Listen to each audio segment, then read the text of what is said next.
Porque hay varios temas de la agenda política y hay uno muy particular que tiene que ver incluso con este programa, que es la situación de Amado. Sí, claro.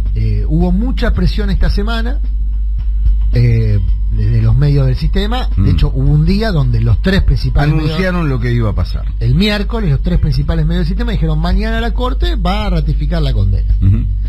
Nosotros dijimos hacer acá, ojo, porque la Corte en general responde a estímulos muy precisos. Guita, o sea, negocia guita, y entonces los fallos. Cuando hablo de guita hablo de, iba a decir en el buen sentido, no hay buen sentido, es decir, negocia. En este caso la Corte pretende quedarse con el control administrativo del Poder Judicial, es decir, manejar el presupuesto del Poder Judicial, cerrar las paritarias, prerrogativa que la ley no le da, pero que se arrogó para sí porque se la cedió perdón, el Consejo de la Magistratura. Bueno, una de las posibilidades que tiene el Ejecutivo para empezar a tratar, si es que quisiera el Poder Ejecutivo empezar a enmendar la porquería esa que conocemos como Poder Judicial, una de las cosas es sacarle el poder de administración de la Corte, porque eso hace que la Corte, por ejemplo, con esa guita o con la negociación del presupuesto, te orejea los fallos. O sea, ¿cómo negocia presupuesto la Corte? Con el Ejecutivo. Mirá que te saco este fallo que te complica. Así de espantoso como suena, ¿eh? Un recurso que conocemos largamente. Se llama extorsión, ¿no? En términos penales. ¿Querés que recordemos ahora cómo respondió un presidente a esa clase de extorsión? A una extorsión. A ver. A una extorsión muy clara de un tal Nazareno, que era presidente de la Corte Suprema. Porque claro, hay que decir que la práctica extorsiva de la Corte no es de esta Corte. No, es una práctica que está instalada. A ver, ¿trajiste un material? Tenemos un material recordando algo que pasó el 5 de junio de 2003. A ver. Ante una extorsión de la Corte, el presidente de los argentinos se abrió una cadena nacional y dijo, entre otras cosas: en el día de ayer, y con asombro, hemos escuchado y contemplado las impropias afirmaciones hechas a la prensa por el señor presidente de la Corte Suprema de Justicia de la Nación, doctor Julio Nazareno. Impropias del cargo que ostenta por lo que dicen, impropias del cargo que ostenta por lo que sugieren, impropias del cargo que ostenta por la presión que tratan de esconder. Es el pasado, que no entiende lo nuevo, no entiende que no estamos dispuestos a negociar el resultado de cuestiones que la Corte Suprema de Justicia de la Nación tiene que resolver. Es escandaloso y constituye el más grande agravio a la seguridad jurídica el solo hecho de que algunos especulen con tomar de rehén a la gobernabilidad para la obtención de ventajas o garantías personales o institucionales. Separar a uno o varios miembros de la Corte Suprema no es tarea que pueda concretar el Poder Ejecutivo. No es nuestro deseo contar con una Corte adicta. Queremos una Corte Suprema que sume calidad institucional, y la actual dista demasiado de hacerlo. Bueno, más claro, échale agua. Lo explicó, por cierto, mucho mejor que lo que estaba tratando de hacer yo, pero ese es el mecanismo. O sea, la Corte, para mantener sus privilegios, aquella Corte de Bubi, Nazareno y compañía, que amenazaba con la especificación asimétrica. Exactamente, con voltear la especificación asimétrica, o sea, con generar un desbarajuste fenomenal, entre otras cosas. ¿Y qué es lo que sugiere Kirchner en una de las pocas cadenas nacionales que hizo? Eso también es darle valor a la comunicación. Vos haces una cadena nacional y lo que vas a decir tiene gravedad institucional. A tal punto tiene gravedad institucional que después de esta cadena nacional se inició el proceso de renovación de la Corte. Claro. O sea, no fue solamente una crítica, no fue viri. Y no fue solo para la Corte, fue un mensaje a los propios. Es que con la reforma de la Corte siempre se dice lo mismo. ¿Cuándo arranca un gobierno, no? ¿Cuál es el hecho fundacional de un gobierno? Todos los gobiernos tienen que tener un hecho fundacional. A mi modo de ver, el hecho fundacional, el que rigió luego el gobierno de Mauricio Macri, para citar los más recientes, es el hecho, el primer día de gestión, de voltear la ley de medios y devolverle el poder pleno a Clarín, y el segundo episodio, el intento de poner 2 jueces propios por decreto. Con esos 2 episodios, ¿qué decía Macri? Yo soy quien va a mandar. Las reglas las pongo yo, y ¿quiénes me sostienen? Estos. Clarín, Techín, esta es mi banda, por decirlo así. Este es mi apoyo. O sea, una declaración, y de hecho funciona así. ¿Qué hizo el macrismo? la mayor transferencia de ingresos regresiva de la historia argentina, si uno toma como referencia el volumen nominal de endeudamiento para financiar la fuga. 100.000 millones de dólares que vamos a pagar varias generaciones de argentinos para que haya un grupito de personas hiperenriquecidas. Eso fue la gestión de Macri. Siempre fue eso. Siempre, desde el primer día, y lo dejó claro desde el primer día. Voy a gobernar para Clarín y voy a gobernar para este grupito de personas. Y te da una idea de lo efectivo que fue eso y lo impune que ha resultado de eso, el hecho de que ese mismo hoy expresidente salga alegremente a decir que el peronismo vino a prometer asado gratis para hipotecar el futuro. Un tipo que nos hipotecó por 100 años. El tema es que ¿por qué? Porque justamente como gobernó para el poder real, hoy la praxis es el acuerdo con el poder real. Entonces, si vos vas a acordar con el poder real, es obvio que parte de ese acuerdo es la impunidad de lo que hizo Macri. Claro. O sea, una de las cosas que se negocia, porque lo que negociaba la corte de Nazareno y compañía, el tenista Molino Connor y toda esa banda, era también su impunidad personal. Claro. Es decir, ¿qué era lo que negociaba? Si vos no me das mi impunidad personal o la continuidad en el cargo, le decían a Kirchner, yo te saco este fallo. Entonces Kirchner, ¿qué hizo? Rompió con eso. Rompió con esa corte. ¿Y qué surgió de esa corte? Recordemos la historia completa. Quizá la mejor corte que haya tenido la Argentina en décadas. Sí. En décadas. Una corte, lo decía Kirchner en esta cadena nacional, que difícilmente podía calificarse una corte adicta del kirchnerismo. De hecho, siempre lo cuenta Zaffaroni. Zaffaroni venía de tener un entredicho muy grave con Kirchner por lo del procurador de Santa Cruz. Zaffaroni no se llevaba bien con Néstor Kirchner. Pero apuntó a lo que dijo, una calidad institucional. Un tipo súper respetado en materia penal en el mundo. Formalísimo. Nadie podía cuestionar la calidad académica de Zaffaroni para formar parte de la corte, lo mismo que Carmen Argibay. Tengo alguna duda con Lorenzetti, pero bueno, Lorenzetti viene finalmente patrocinado por el peronismo santafesino y al mismo tiempo por el radicalismo. Tenía los dos padrinazgos Lorenzetti. Bien de Lorenzetti, viste que hoy no sabés cuál es el padrinazgo, el sponsor más importante, pero tiene varios sponsors. Sí. Bueno, pero Lorenzetti, yo ahí tendría alguna duda. Quedó Maqueda, que venía del peronismo cordobés, y ahí está. Pero lo cierto es que se conformó una corte muy respetada, habida cuenta de lo que había habido y de lo que vino después. Donde se hacen aparte unas reformas estructurales importantes respecto al propio funcionamiento de la corte. Se crea la comisión de género, que empieza a judicializar desde el punto de vista institucional el criterio de violencia de género, que era un criterio que no existía judicialmente en la Argentina. Bueno, se empieza a imponer desde la corte.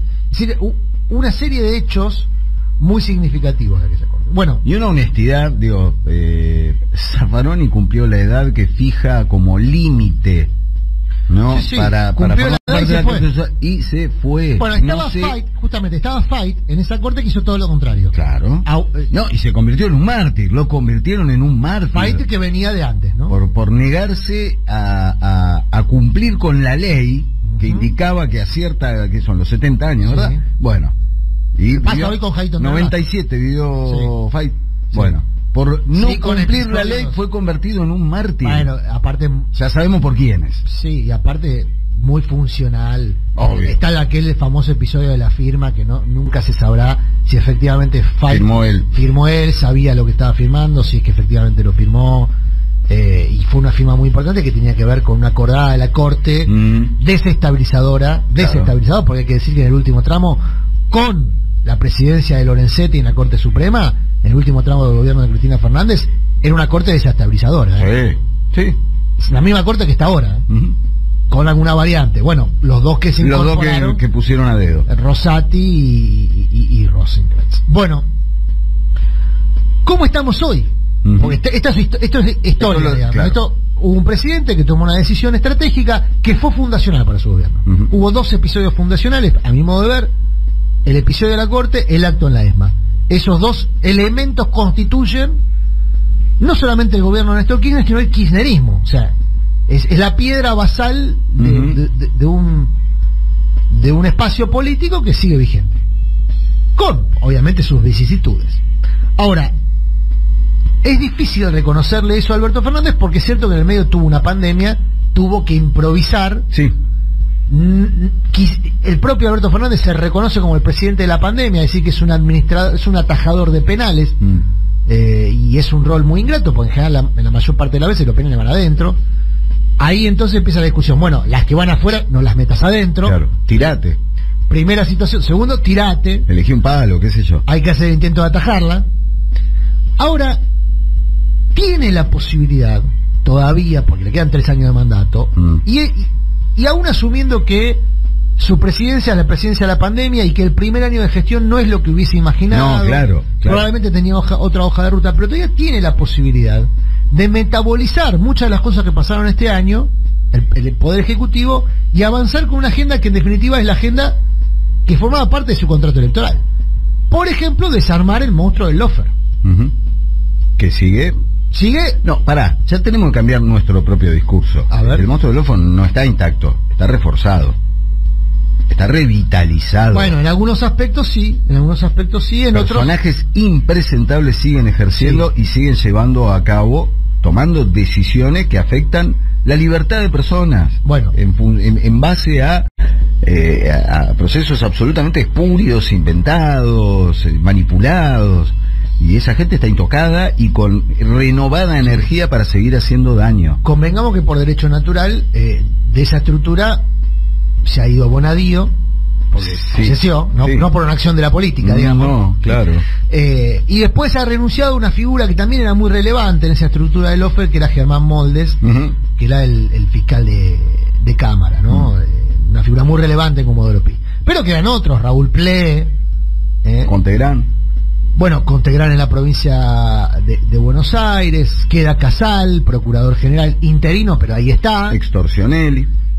Stornelli, una cosa muy curiosa, vos sabés que Stornelli abre una ventanita, se está investigando a sí mismo. El nivel de exotismo al que llega. Viste que abro esta ventana y prometo cerrarla para no derivarnos, pero es una historia que entra frío, sí, yo. Muy simpática. Viste que hay una causa que tiene el juez Martínez de Giorgi, donde se investiga el posible ocultamiento de los famosos cuadernos Fénix. ¿Por qué?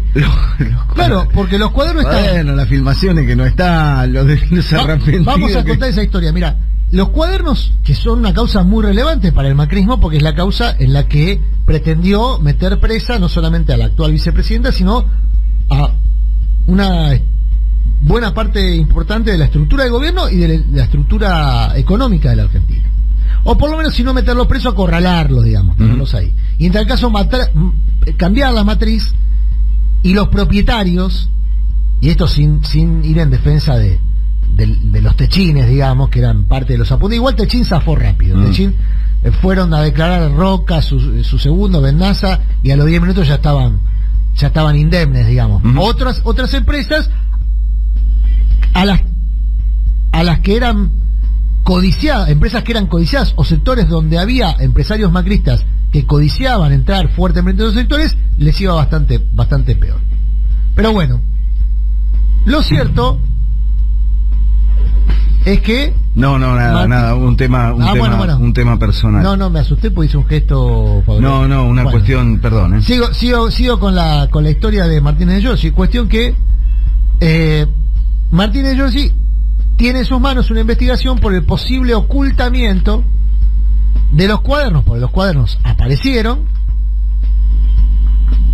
luego de que su supuesto autor había dicho que los había quemado, y la causa se inicia con unas fotocopias de esos cuadernos que se habían quemado y que después reaparecieron de las cenizas.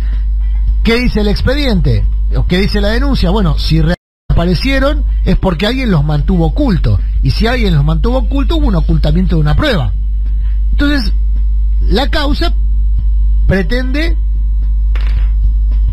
reconstruir el camino que siguieron esos cuadernos para ver si efectivamente esos cuadernos existieron, fueron entregados al comunicador de la Nación, el señor Cabot, como dice Cabot que los recibió, si efectivamente de allí fueron devueltos como dice Cabot que los devolvió, y demás.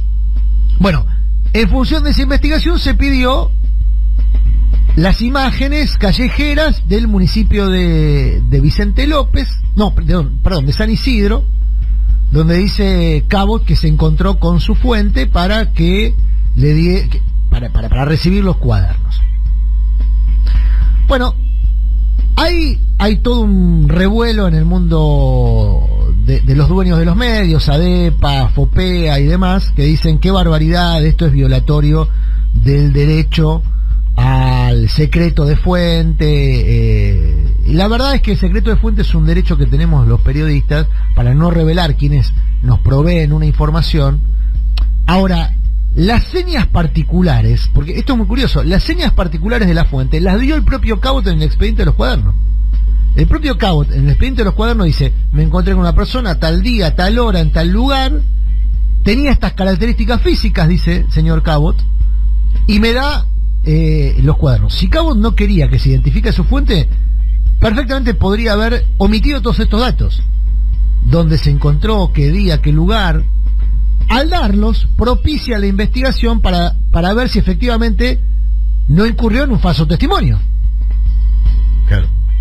O si efectivamente esos cuadernos fueron entregados o no entregados. Por eso digo que la discusión acá no tiene que ver con el derecho de preservación de fuentes, sino con otra cuestión, que es tratar de reconstruir. Bueno, ¿quién es el fiscal? Cabot, perdón, último dato que es importante. Cabot arma la nota y la denuncia de la causa de los cuadernos en una reunión que él reconoce tener con Carlos Stornelli, el fiscal, sí, que finalmente fue el fiscal de la causa Cuaderno Fénix.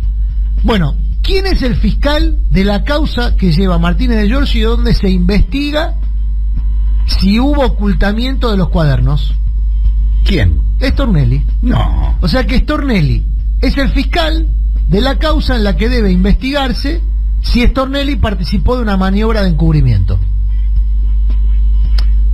Yo entiendo que haya empleados, trabajadores judiciales, que cuando nosotros decimos que el Poder Judicial es una porquería, se ofenden, y con razón, porque hay muchos que trabajan y muy bien, ¿sí?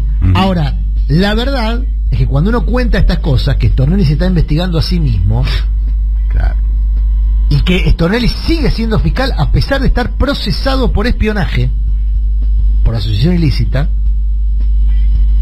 y la verdad es que es muy difícil calificarlo de otra manera. En tal caso, las excepciones deberán luchar desde adentro para gestar una regla en la que funcione como funcionan las excepciones. Hoy la regla parece ser Stornelli, no la excepción. La regla parece ser Stornelli. La regla parece ser la Corte que aprieta y extorsiona con fallos al Poder Ejecutivo para negociar o guita, o impunidad, o continuidad de determinados aspectos del poder. Esa parece ser la regla. Y la excepción es el que labura bien. Bueno, ¿cómo se modifica eso? Con decisión política. Y este es el punto, si se quiere, más crítico que debe abordar el gobierno de Alberto Fernández de cara a lo que ha ocurrido con Amado Vudú. Lo decíamos también en relación a Milagro Sala hace unas semanas atrás. Las prisiones políticas, la solución de las prisiones políticas no corresponden al Poder Judicial, porque en definitiva el Poder Judicial fue parte de la persecución política, fue parte de la estructura, es parte de la estructura del lawfare. En tal caso, debe ser resorte de la política que engendró el monstruo. O sea, la política creó el lawfare, por las razones que fuese. Cuando hablo de la política, hablo de la política en su sentido más amplio, ¿no? O sea, no desde el punto de vista solo partidario. Entonces es la política quien debe desmontar el monstruo. Modificar la justicia, modificar el sistema de medios, porque el lawfare se compone por actores judiciales y actores mediáticos. Y lo vimos activo y con total normalidad esta semana.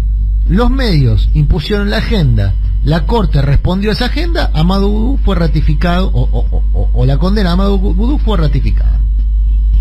Ahí vimos el caminito del lawfare en 2-3 días, digamos. Sí.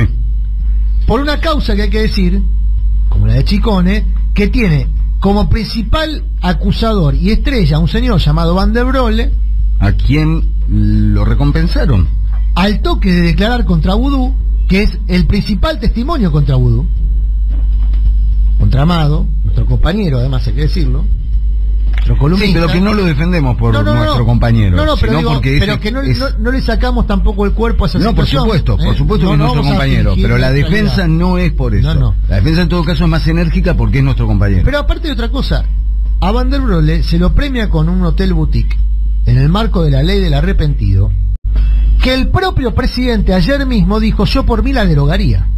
O sea, la ley del arrepentido es el comercio de declaraciones, claro. es una negociación, un intercambio de declaraciones por especias, o por guita, o por...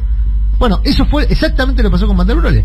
Van der Broele, como testigo contra el que permite, digamos, la condena vudú, que lo permite a partir de una delación premiada por el Estado con un hotel boutique. ¿Y qué es lo que sostiene el presidente?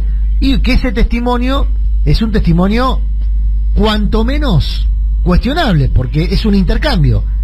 Y además,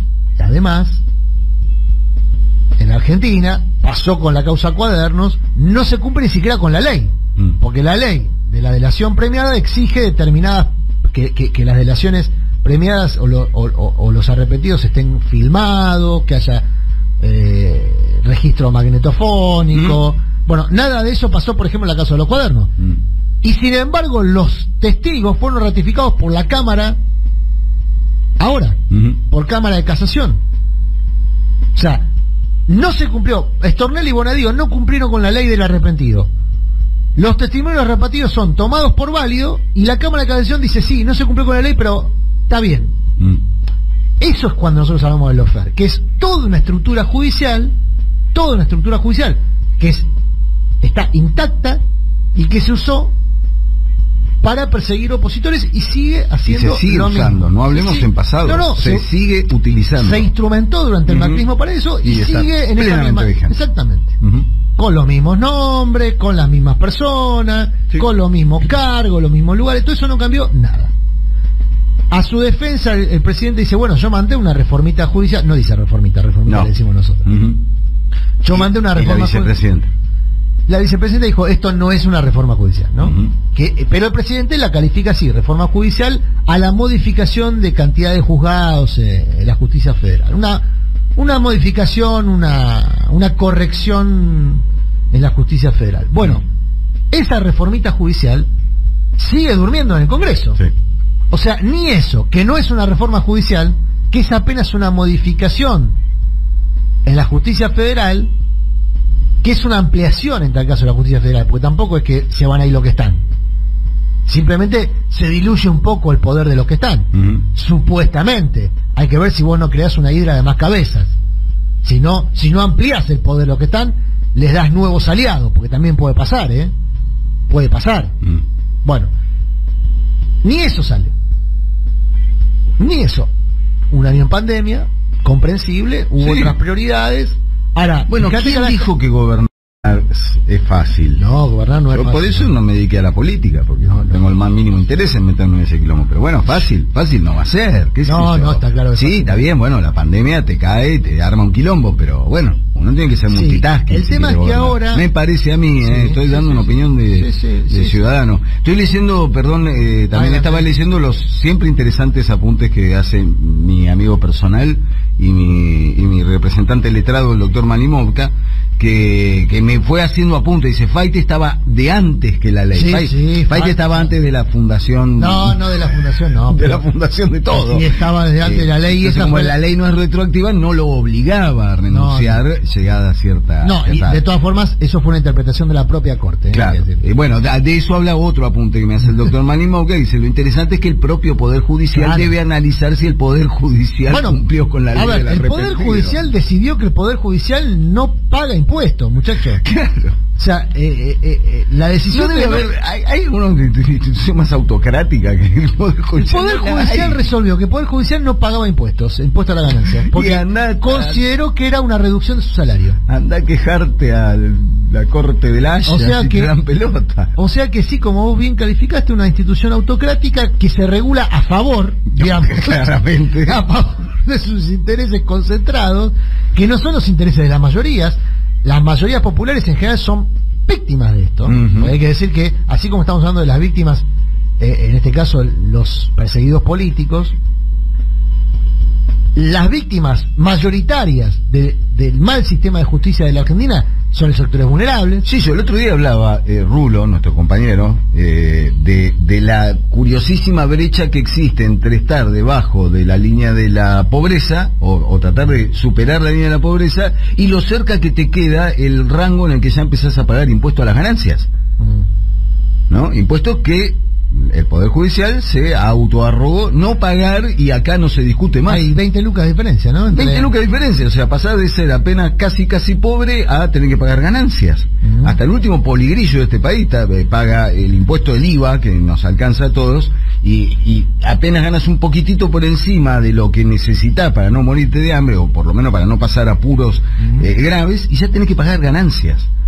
Mientras estos señores, que sabemos que tienen un salario un poquitito por encima de 60.000 pesos, no pagan ganancias y no están dispuestos siquiera a abrir la discusión, y donde se intenta abrir la discusión es un atropello a la justicia. Porque lo interesante es esto, lo discursivo sostenido por el aparato mediático que le interesa sostener estos principios, ¿no? Se convierte no en un intento de que haya justicia en cuanto a lo impositivo, sino en un atropello a la justicia. Bueno, ahora volvemos al punto de partida, Edu, para si querés ir pasando de otros temas. Sí, porque me voy a empezar. Porque te vas a enojar, te va a hacer mal. Empiezo a irritar de vuelta. No, porque el tema es que, en definitiva, ahora, ¿por qué volvemos sobre este punto, del cual hemos hablado N cantidad de veces? No es que volvemos ahora. Nuestro líder espiritual. Pero ves el calendario, ves este mes y ves que hay 2 fechas marcadas en rojo. Una es el 24-25 de diciembre, otra el 31-1 de enero. Claro. Con lo cual el calendario te marca que tenés en 20 días una nueva Navidad en Argentina con presos políticos. Sí. O sea, en 20 días Argentina tendrá una nueva Navidad con presos políticos. No opinión, datos. Milagro Sala sigue presa. Y Amado Udú también sigue preso, y muchos otros en situación de prisión domiciliaria, si es que no se modifica. Y con procesos judiciales que se caen a pedazos por todo. Ya lo dijimos, Milagro está condenada en una causa donde se la condenó por un evento en el que no estuvo. Claro. En el caso de Amado Udú, lo contamos recién, el testigo estrella en su contra es un señor que al día siguiente de declarar en su contra recibió un hotel boutique a cambio.